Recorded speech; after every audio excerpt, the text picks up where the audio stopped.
All right. Good morning or good evening, everyone, depending on where you are. Thank you for joining us. It's as if you go to races, you will see that although things are slowly changing, Alpine officials are in a big majority men. So this seminar is to tell you why you should become an AU and how to become, what are the avenues to become an Alpine ski official. And we have two amazing speakers for with us for that. Sarah Lewis, she is an Olympian, the chair of the UK GB Olympian Association, and most recently the former Secretary General of FIS, the one who dictates our lives. And Sophie Grizzi is a professor of physical education, a coach. She's been a head of delegation for the Greeks at numerous Olympics, and an Alpine official as well. So both of us will teach us everything that we need to know to become an Alpine official. And with this, I will shut up and give it to the word to Sarah first, Sophie, and questions. For people following us from remote, please feel free to ask questions in the chat. I can bring you up on video if you want. Okay, Sarah, off we go. Grazie mille, Federica. Thank you, Federica. Good afternoon, good morning, wherever everybody is. It's, of course, a pleasure to talk to you all again. Yeah, I'd like to give you an insight into why should you become an alpine skiing official? I mean, uh, what's the reason? What's the interest? What's the motivation? And there are a few different things that I think um, it's possible to have a chat about. First of all, the front row seat to the sport. You're right in the heart of the action. You're closer than most athletes will ever get. You get to see the sport from a different angle. You get to see the strategy, the precision, the decision making. Then there's the community element of it.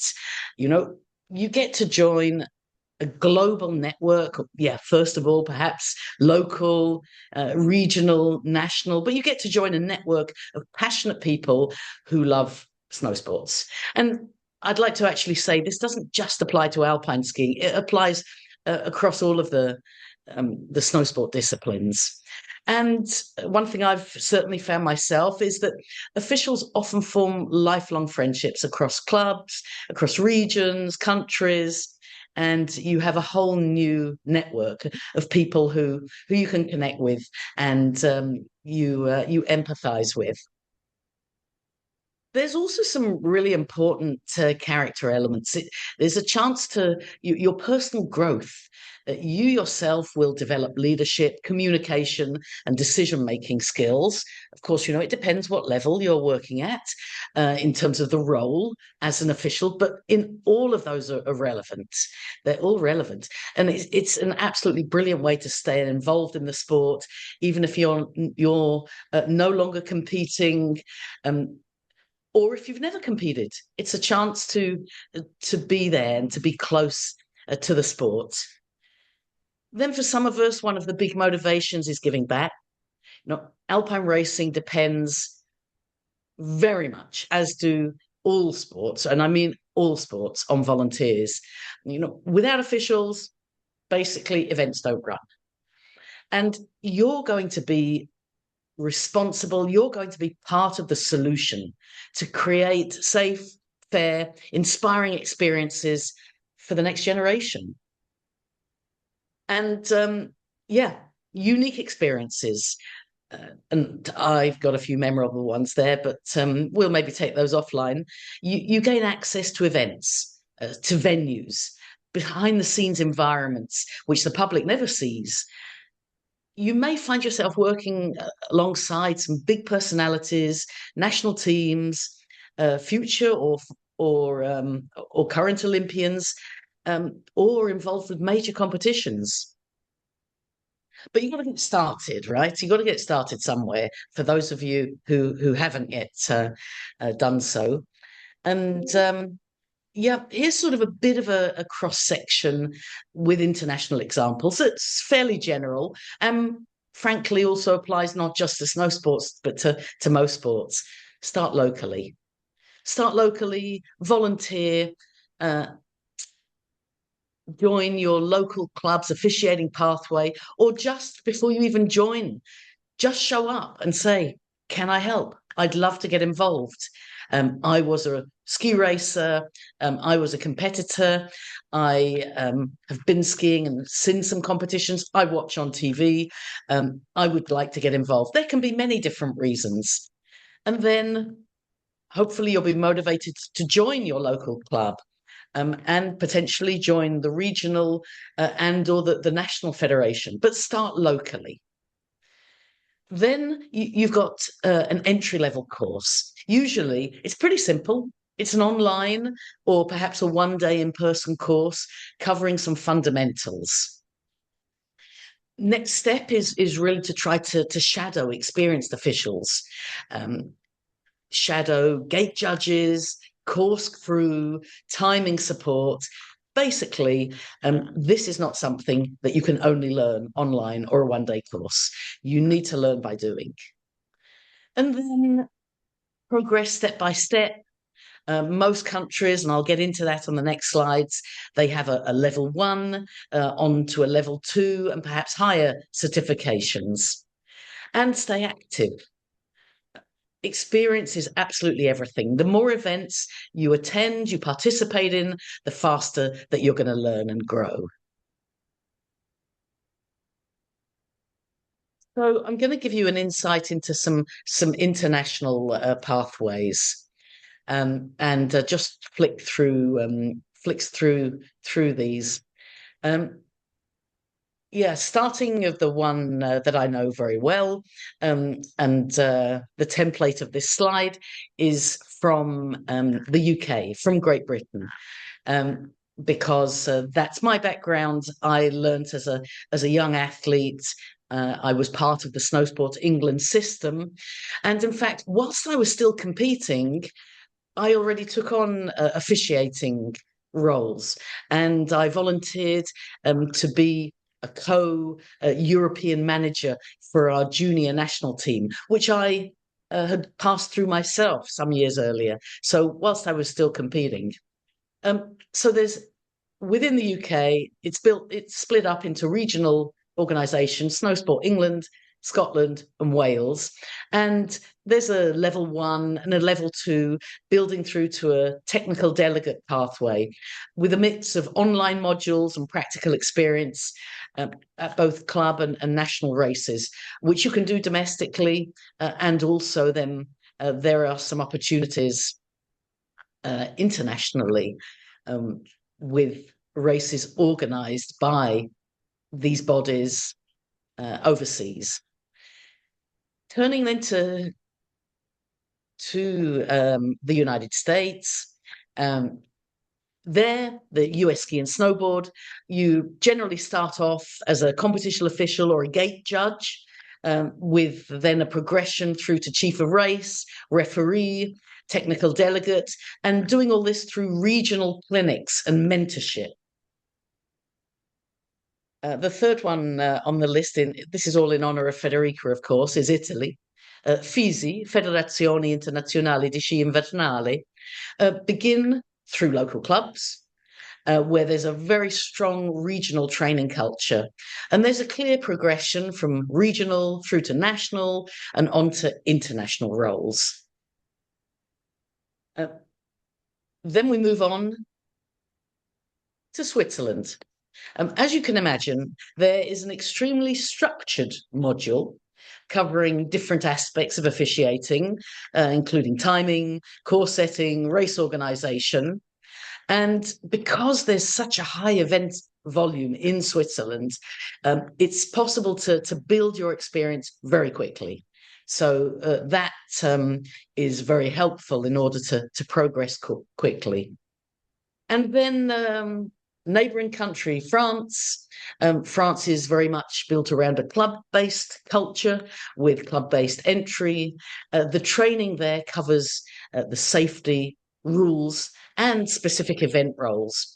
And again, another country with a dense race calendar, which offers many different opportunities. Similarly, another country where there's loads going on in Austria, also has a very structured and sophisticated system. Many of the Austrian officials come from racing, but it's not compulsory. And the pathway in Austria, again, regional, national, through to international FIS level officiating. Neighbouring country in Germany.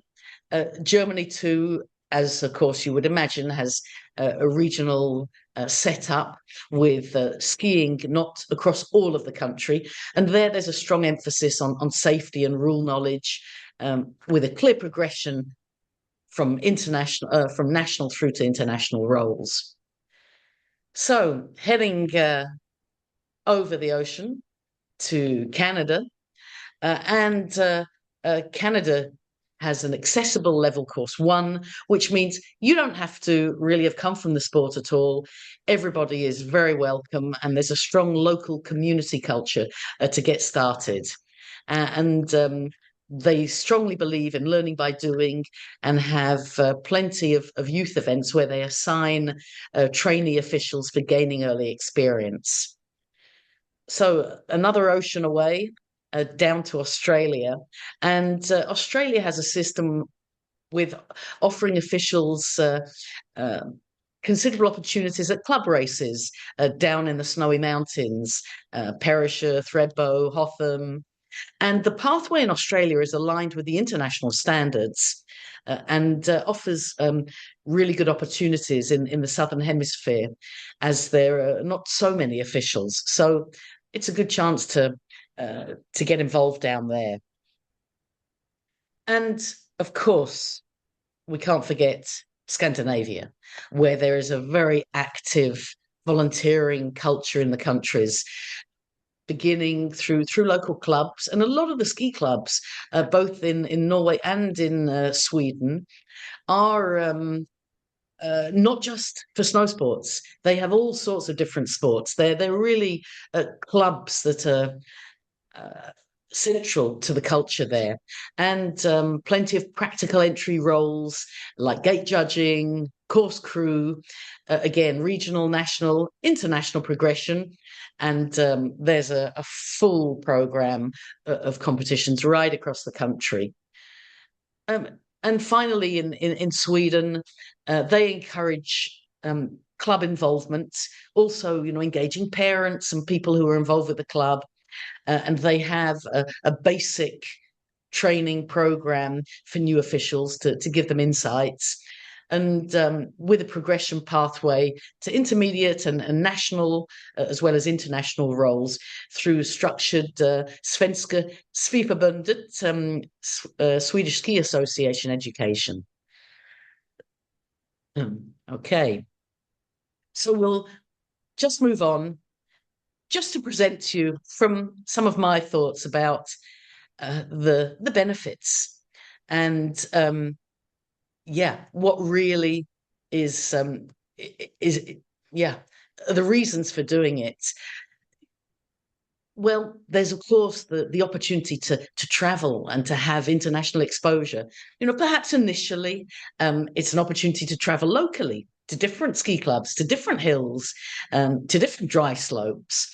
And then nationally across the country, and meet other officials, visit other venues, and then internationally. And the opportunity to officiate at events in different regions, different countries. Some officials can have the opportunity to progress through to working at World Cup events, World Championships, or even the Olympics. You're never going to get bored. There is a great variety of different roles, and especially at the outset, don't pigeonhole yourself into just one idea. Try to be flexible and take out on lots of different opportunities. Gate judge, start referee, finish referee, timing, course crew, the slip crews, putting poles back, Yeah, working and collaborating with the jury secretary, and roles, of course, within the race office and potentially, eventually, a technical delegate. You can specialize, of course, but at the outset, I'd highly recommend, as in sport, as a youngster, stay broad and gain lots of different experiences. So then there's also which something which applies across your life, skill development. I referred to this right at the beginning, learning leadership skills. Regrettably, there are also opportunities from time to time to learn about conflict resolution. There's risk management, dealing with some quite significant situations. Then, of course, there's teamwork and there's communication within and out with the team to all sorts of different people, other officials, athletes, coaches, jury members, colleagues.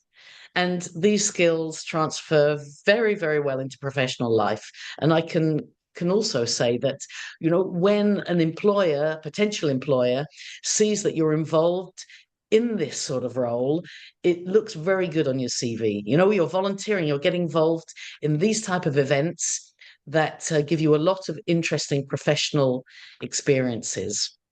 And then, of course, there are those of us who come from the sport, and it's a terrific way to stay connected to the sport.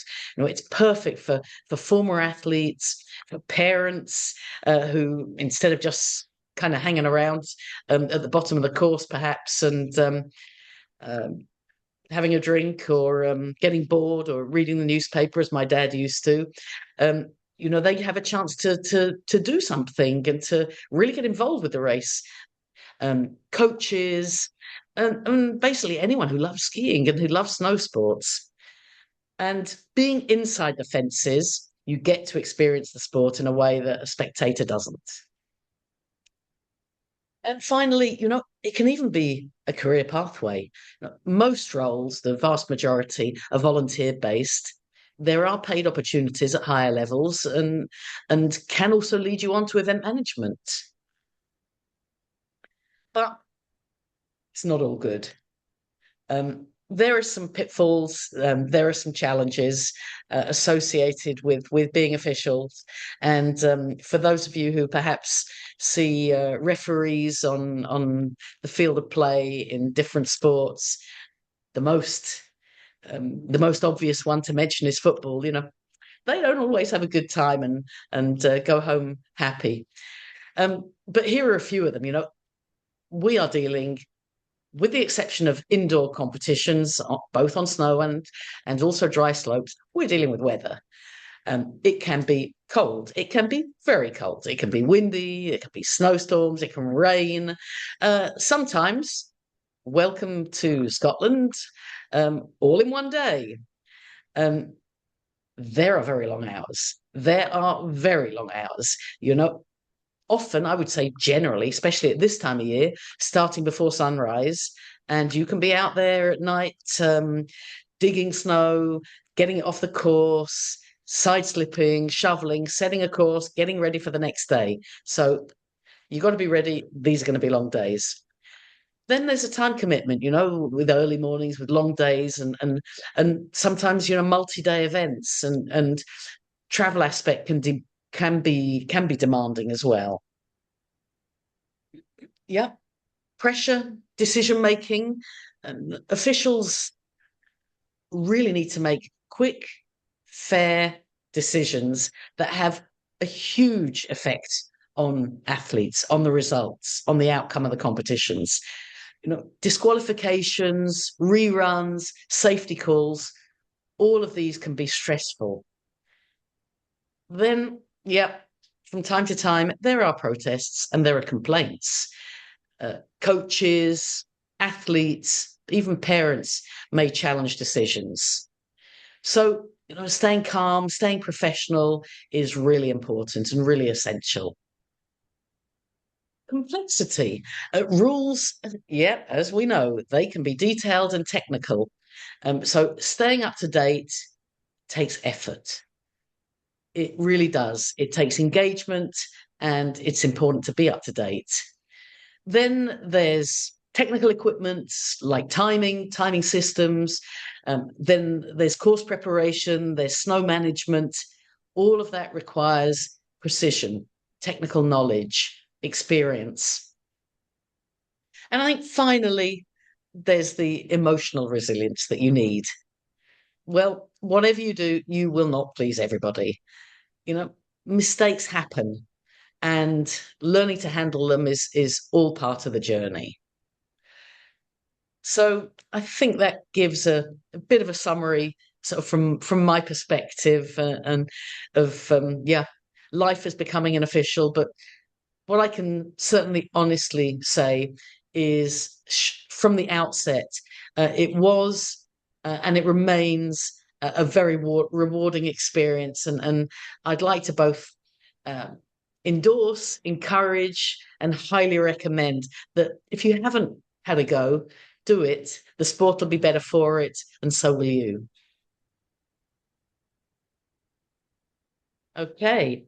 Thank I'll you. stop sharing the screen now, Federica. Is that okay? Yep. Thank you very much, Sophia. Sarah. Sorry, Sarah. I would go to Sophia, and then we do the Q&A. Sophia, off you go. Okay, hello to you all. Good morning, overseas. I will not go as technical as Sarah did. Of course, I agree totally with all Sarah's presentation, and I thank her very much. I will not go to the gate judges, or I will go a little bit more global. So yes, to become a sport official, of course you have to start, as Sarah said, with the club level and then the national level, and try to enter after the fifth level within subcommittees or be part of subcommittees, and then on the world level.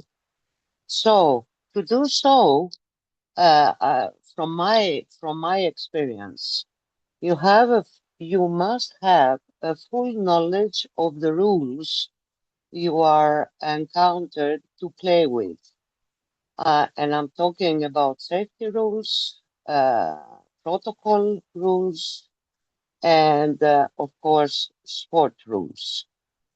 That includes also the statutes. The statutes. What are you representing? Are you representing your club?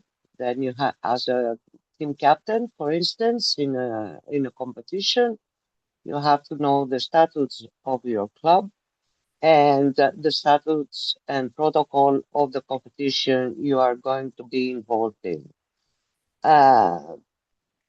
You have also, if you go to a national and international level, you have to know a few things about foreign affairs, politics, what to say and what not to say, and finally, you have to when you represent something, a club, a nation, or whatever, Europe maybe, uh, somewhere, you have to know what you want, what your nation wants from you, what we need, and what we will be asking for.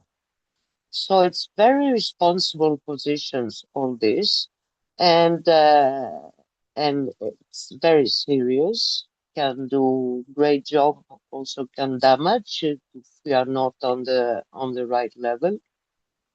We have to have also and to study sports management, have leadership skills, as Sarah said, have a great deal of change management tools in the pocket, and of course, know all the job descriptions within a race and all the job descriptions within an organization, and also the organogram of the organization we're going to deal with.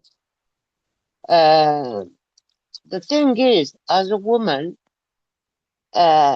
we must not expect to be chosen just like this. We have to ask for it, whatever our reasons, our personal reasoning. Apply and ask for it. Choose one event you want to participate as an official and ask for it on your upper level, the National Ski Association or your club. Then you will find, if you are selected, you will find yourself with a lot of men and very little women in numbers. And these men, unfortunately, from my experience again, do not have the skills you have to have, you have had to be selected. So it's very difficult when you are so talented and so skilled to encounter with people that have been nominated for XYZ reasons to represent their country in XYZ competition at XYZ level. And so the discussions are very restricted. And from my experience again, I really concentrate on the country that hosts me and on the needs I have representing my country. For instance, as a team official in World Championship, I will have to experience upgrades in accreditation. I have to convince organizers why I need those upgrades in the accreditations. I will encounter with a lot of people that I have the same title like me, so I have to be pleasant and not to say more than what I have to. And that's it. It gives me a great pleasure to be a chief of nation, but believe me, I manage to sleep 8 hours every day to be able to be on the level that I am required. So the whole thing is for us women is apart from studies in management, in sport management, in leadership, in rules and statutes and politics and all this, we also have to speak different languages. We cannot go abroad and represent our country by speaking only Greek. And I was chosen because I asked to be chosen. I was chosen because I was speaking four languages fluently. And that was one skill that no other men or women at that time had in Greece. And yeah, well, don't want to take some more time from you, but this is what I had prepared for today. And also, as Sarah said, we have to give back to our country that supported us as an athlete or as a trainer. And we have to have the ability to give solutions or to be part of a solution. And that give us some thoughts, and we have to prepare ourselves, even at my age or whatever. Every time I am selected to be a team official, if it's a trainer or a captain or whatever, I do some reading like 15 days before, a lot of reading to prepare myself to be on the right level for the job I'm called to do. Thank you very much for having me. Thank you, Sarah. Thank you, Federica. Thank you. Thank you both for this very, very interesting and in Italian you say non le mandate a dire. You had no shyness.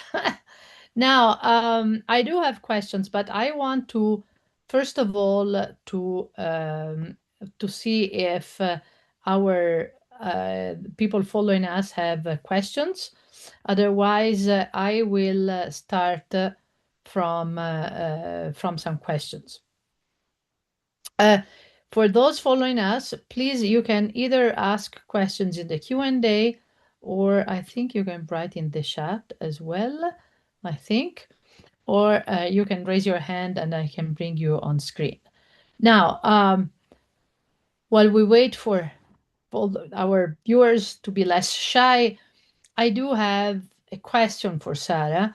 Now, unless this has been changed or I'm wrong, there are age limits to become an Alpine officials, at least at the FIS level, right? And which are fairly low, 45, if I'm correct, right? So you have a vast amount of people who maybe served as coach or other capacities that maybe could bring their experience in to become Alpine officials, and they can't because of age limits. So why is that? What can be done to overcome that? That's my first question. Ask a national association to make a proposal. Yeah, there's a channel to be able to make a proposal to the different committees in the different disciplines. You know, you're talking here about international officials, and it differs in different countries. There's an upper limit when it comes to retirement, but then there's also seems to be an opportunity to make an extension to that. And I do believe that with some officials, they have also began later than the age to the entry level. And yeah, I think back in the day when the rule was implemented, and certainly during my 22 years as Secretary General and the other 4.5 years as Continental Cup coordinator, this entry age was never discussed or addressed or changed.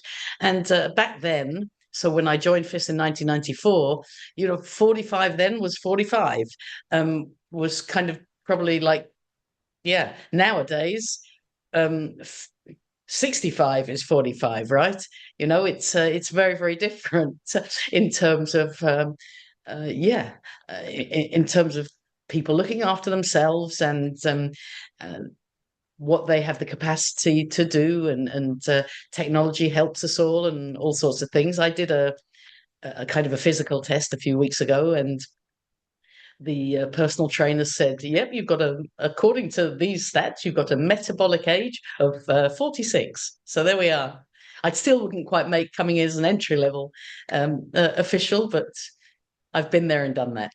So yeah, if you believe it should get changed, contact your national association, Federica, either the US or Italy, or maybe Sophie can do it in your behalf, and make a proposal to the rules committee and say, yeah, we think you should reconsider this. 65 is the new 45, if that's what it is. I think it was originally 40, but it might have sneaked up a little bit. No, I might be wrong. That is 40. So I just remember it was in the 40s. But yeah. I'm going to take you up and propose it to you as that's the pathway. That's the pathway. Go through your national association, come up with compelling reasons, and as you say, you've got it. When you're in your 20s, 30s, 40s, you're busy, you're doing stuff, bringing up a family, building a career, and you for sure haven't got much disposable income.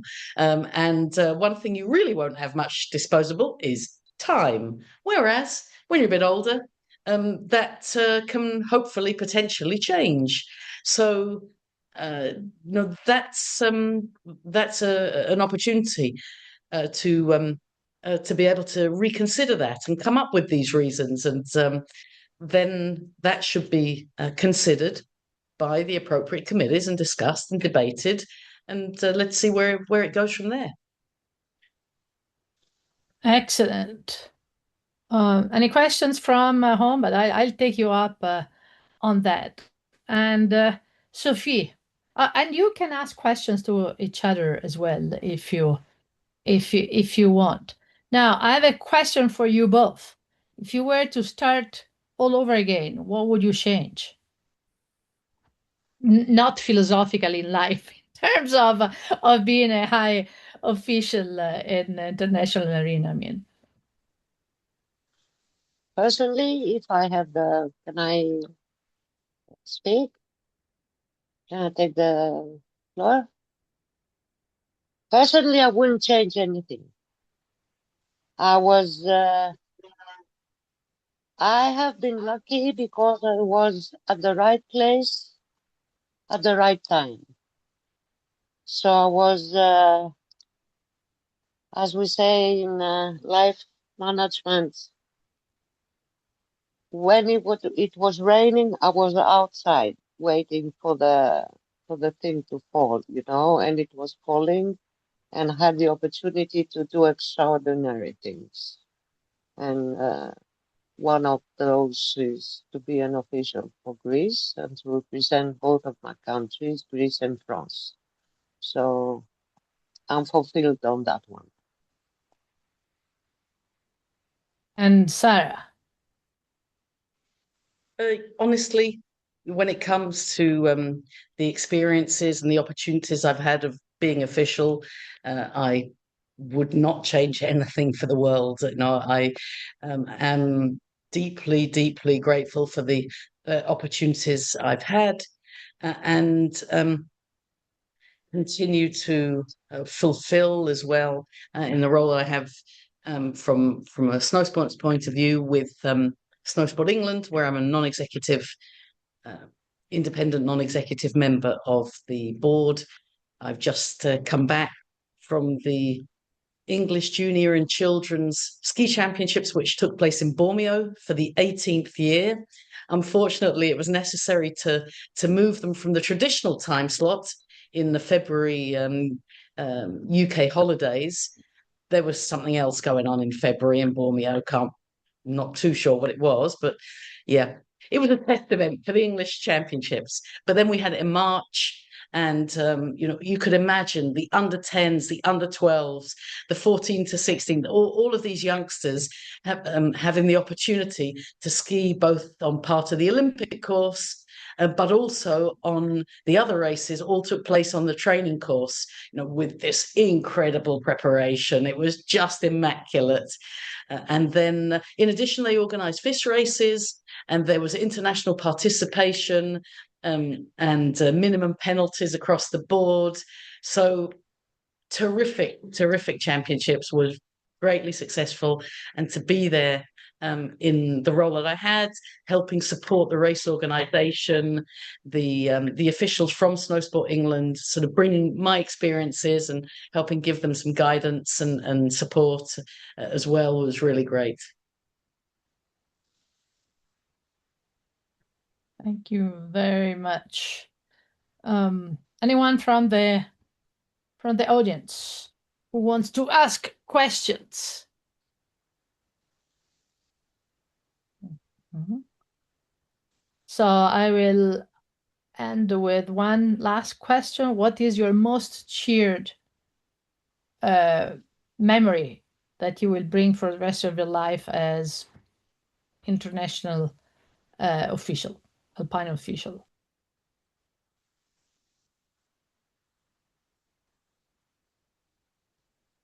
And that's to both of you. Yeah. Sophia, your turn first. Okay. I was selected to be an observer for the Athens 2004 Olympics by Mr. Kapralos, who was the president of the National Olympic Committee. And I went to Salt Lake City. I did my job. I did what whatever I had to do as an observer. I stayed for a month or so. And I passed by Spiros' room, Spiros Kapralos, who is, as I told you, now a member of the IOC. And I passed by because we are friends. And I passed by to say bye because I had to go back to Greece to work for the Athens 2004 Olympics. And Spiros told me, where you go? I say, I go back to Greece. And he said, no, no, no, no, you will stay here. I need you. You have to stay here. I said, I don't refer to you in the organogram of the Athens Olympic committee. You have to talk to my boss. So he called my boss in front of me and said, I need her because she's doing an excellent job. And really, I need her another week or so and maybe more because she's giving solutions and everything. So the guy said, okay, you can keep her. And yeah, so he kept me. You know why? He wanted to go skiing with me. We had done all the job. We had done everything we had to do, him also. And he wanted me on a one-on-one skiing trip for 1 week in Salt Lake, all around the Olympic venue. So that was the best memory I had. Okay, that is excellent. And Sarah, what about you? Yeah, I mean, brilliant, brilliant one, Sophie. No, I've got sort of some on that level, but Federica, you should have given me a chance to at least sleep on that answer because having worked in the sport for 30 years, as you can imagine, there are kind of a few answers I could give, and it's pretty difficult to narrow them down. But I think I'll mention the fact that I had the opportunity to head the FIS technical officials delegations at 5 Olympic Games and for all of the disciplines, all of the 6 disciplines on the Olympic program to in a professional capacity. This was in my role as Secretary General of the International Ski Federation. But because I had been the Continental Cup coordinator, I had been a race official, I had undertaken a technical role. I was a qualified and educated technical delegate. I went on the updates every year. So I knew the roles, I know the experiences. I'd been out there shoveling courses all night and spraying salt all over the place and everything connected with running races. And then to be able to empathize with all of the officials and battle with the organizing committees, with the IOC to make sure that we had good levels of accommodation. Most important, that they get fed and watered in the right places, not having to leave the mountain and go to some officials 10 miles away. The practical things that are very different, that if you're running curling competitions in an indoor hall, then if you're the start referee on the top of a downhill at 2,500 meters, it's very different. So having that opportunity 5 times and working together with all of the officials. We had around 100 officials covering all of the disciplines, and of course at different venues, visiting them, talking to them, and supporting them. Of course, each discipline had their own coordination, had their own administrative coordinator, also from the FIS office, but there's that kind of overall link to the organizing committee, to the IOC at that decision-making level. So, yeah, this was Salt Lake City. And yeah, the snow was pretty amazing, Sophie. I agree with you.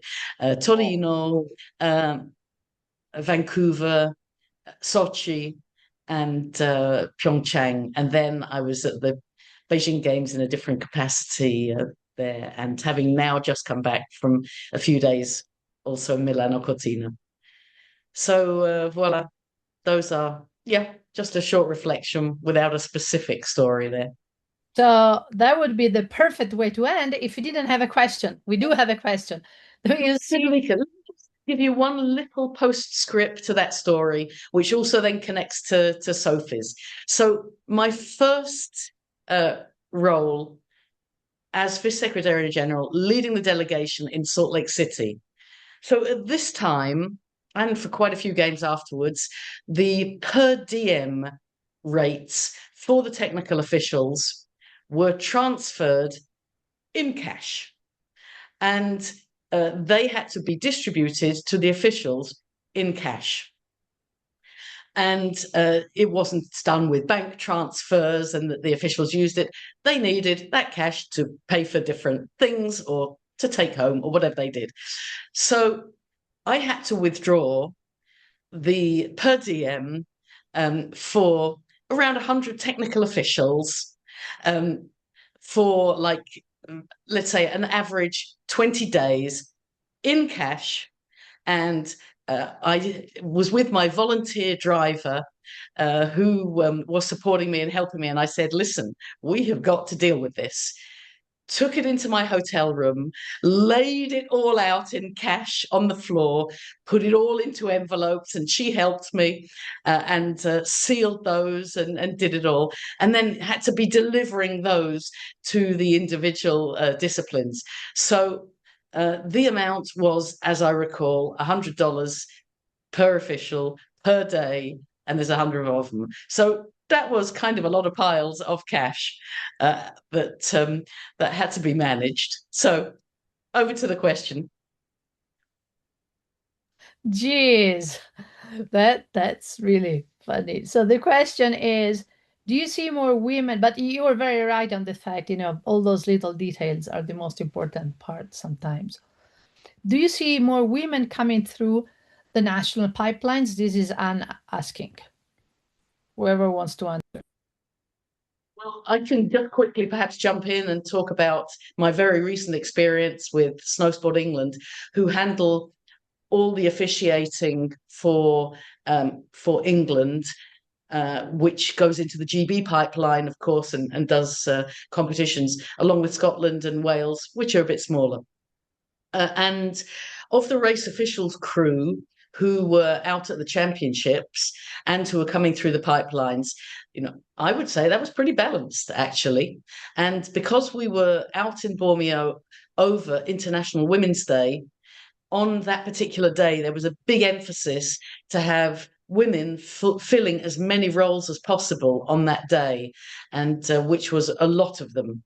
And Snowsport England is undertaking a program called She Skills, and they are trying to upskill all the women and girls who have registered to be part of the whole program, and they're getting, for example, support with being able to undertake a course of their choice with free of charge, like a coaching course or an officials course, and they're getting support through the budget, through the boards to be able to do that. So the answer, yes, but it has to be, or it certainly helps when there's proactive support.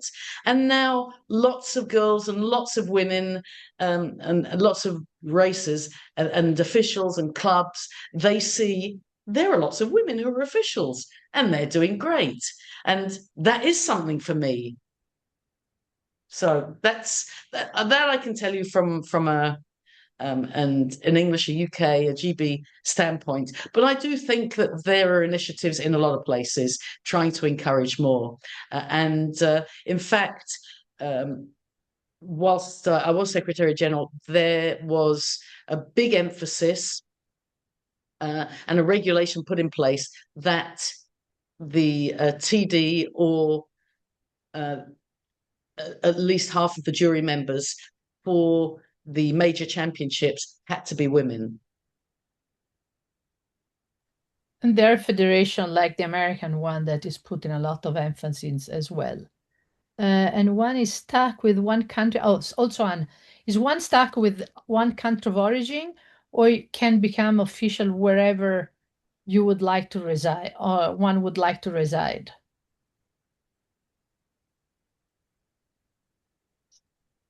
Can you repeat the question? I didn't understand. The question is whether you can only become an Alpine official for your country of origin, or if you can also become an Alpine official for your country of residence. I do have a question, but I'll leave it to someone else. I do have the answer, but I'll leave it to you to answer. No, it's well, from my experience, it's a little bit mixed. Actually, you can certainly do your training and your updates and your education wherever you happen to be. Actually, and it does depend on that national association because they only have a certain quota of officials when it comes to international ones, which I presume is what this person is asking, and so they are then it's down to whether they want to include somebody from a different nation. But as I believe it's connected actually to your membership, which national association you're a member of. So if you are residing somewhere else and you join that national association, that is a prerequisite. And then you can get involved in the officials pathway. Whether they are then going to propose you to be an international official and take up one of their quota spots is another question. But Federica, you've got experience. You know, you're American and Italian. I'm actually an American coach and official, and I became one before I became a citizen because USSA allowed it. So it really depends on the national federation. Though it has to say, this is my own field of expertise, that in theory, at least within among European countries, they can't discriminate against anyone because they're not. So say you are French and you're living in Italy, uh, you can actually do everything in it as well. So I think it really depends. It also depends on the regulations. So for instance, in the US, to become an Alpine official, you have to be a coach. And you can't be a coach without being an Alpine official. But yes, normally, yes. And I know other people in Canada. So normally, if you wanna, you can go on the pipeline. And also I see more and more federation, and quoting the American one again, for instance, that if you have certification in one country, let's say in the US, we have 4 levels for coaching. And if you already certified in one country, they directly give you that you can directly go to the level 300. So there is more and more mobility actually in this sense.